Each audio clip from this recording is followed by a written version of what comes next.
Bugun og'izda eriydigan juda ham mayin va mazali sinabon bulochkalarni tayyorlaymiz. Eng avvalo idishga iliq sut quyamiz, so'ngra tuxum chaqib venchikda yaxshilab aralashtiramiz. Ketma-ket droji, eritilgan sariyog' va shakarni solamiz. Keyin un qo'shib xamir qorishni boshlaymiz.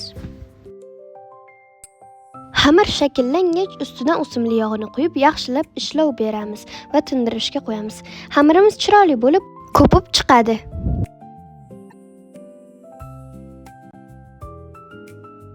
Xamirimizni bo'laklarga bo'lib olamiz. Xamirni yoyib, ustiga sariyog' surtib, koritsa va shakar aralashmasini sepamiz.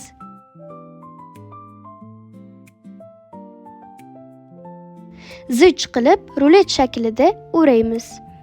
Bo'laklarga bo'lib, duxovkaga pishirishga yuboramiz. Ungacha tvorojni sir va zgushonkani bir xil massa bo'lguncha aralashtirib krem tayyorlaymiz.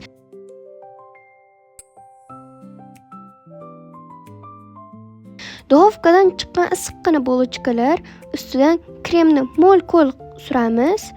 Retseptni yo'qotib qo'ymaslik uchun videoni saqlab oling va sahifamizga obuna bo'ling. Yoqimli ishtaha!